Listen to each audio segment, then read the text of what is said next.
So we're on day 5. So this is about halfway through. So that feels pretty good. The Today was a very long day at the hospital.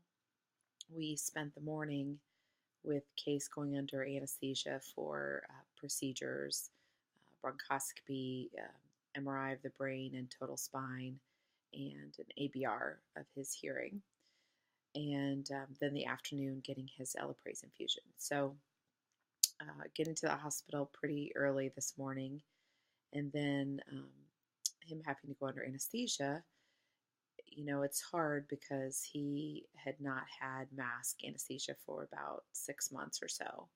So he fought it pretty hard, which is always, as a parent, a really difficult thing to see because you're participating in holding your child down and holding their arms or legs or, you know, in order to get a mask or whatever on them. And it's always a constant balance between what is good for right now in order to get this done and what is good for the long term of um, their medical trauma and how they view you as a parent and getting any procedures, and will they be less willing later. So it's a constant struggle to know how far you should go to have any certain procedure done for the effects that it can have later on. Um, so he went under anesthesia, and we were sitting in the waiting room for that. And it's funny because it's the same waiting room where we found out he qualified for the trial. So it has a lot of um, kind of symbolism, I guess. I think when you're waiting, when your child is under anesthesia, I think really for almost any child, but especially a child with MPS who has a compromised airway. And although today I heard he had a pretty airway, and I posted about that. Um, you look very calm, I think, on the exterior, and I probably looked very relaxed and calm. And I was watching the NIH Rare Disease Day webcast, but really inside you have a constant level of elevated um, stress. You're very, you can just feel the tension inside, and you're just kind of keeping it very on, trying to stay on an even keel. But the littlest thing can really kind of set you off. Um, I think for a while I let myself get a little too calm because he's getting anesthesia every month to get lumbar puncture. So it's been, over 40 anesthetic events over the last 4 years. And maintaining that balance is important. But I think it had gotten so routine at one point that we were at our home hospital, and, we had a way of doing things. And at one point, we got a call that the doctor wanted to meet us in a consult room, and that never happened, to meet in a consult room. I said, "Well, what do you mean? I mean, he never has to consult with us." And they're like, "Well, I'm not sure, but just go wait, and we'll call you. The doctor will come see you." And I mean, I can distinctly remember telling my mom, I said, "This is not good. This is not good. That he needs to meet with us. Something has gone wrong." And it was about 10 minutes where I was pacing, and the hard part is, you know, I went there. I went there to what could have gone wrong, all because they wanted to see me in a consult room.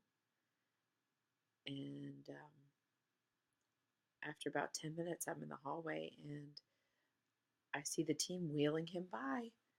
And they're like, "Hey," like, what do you mean? What's wrong? Like, "Oh, he's fine. He's good." Like, "Well, why does someone need to see me in a consult room?" I'm not sure. Maybe a new nurse said, I lost it. I just went in the other room and started bawling because, I mean, I went there. Did he, did, what horrible thing happened that they need to talk to me alone in a consult room? And then eventually the physician came and had some residents, and I think maybe that was part of it. Um, but I said, please don't ever do that again, because we have a certain way of doing things, and I felt horrible later because I thought, well, did I just let myself get too relaxed and not concerned enough with the risks that we are taking? Um, and it's just it's like I said, it's a fine balance when your child is under of being calm and not letting the worry get too much of you, and appreciating the fact that this is a risk that we take every time.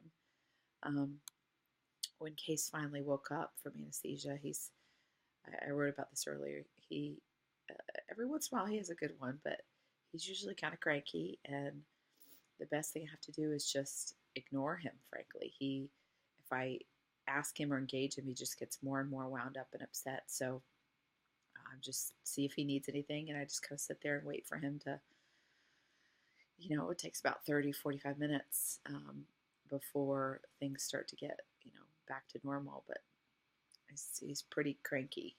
So, and nothing really seems to help. So it's just one of those things. So we moved downstairs to the short stay unit. And I think this is part of being flexible in a trial. Yesterday we had this snowstorm, but it may not be a snowstorm. It may be somebody's schedule. It could be all these different things. It could be a port breaking. It's just, you never know sometimes that things get changed, and you have to put the trial first and put your child first. And so today it was, okay, we're going to go downstairs and do infusion after, he's fully awake, and, we get this done. And um, so let's go spend another 4 hours in the hospital. Um, but it went well. It went as well as it could have. Um, he was not too upset about it. And what's funny is I said, when you request particular bed locations in the hospital, that is a sign you spend way too much time in a hospital. And so when hearing we had Space 8, that's great because that's bigger and it's enclosed. And um, so that was kind of nice to get down there. We've spent so many nights in the short stay unit and in the clinical research unit that it's like the hotel and those two spaces are kind of your places. And so you have to get as comfortable as you can with them. And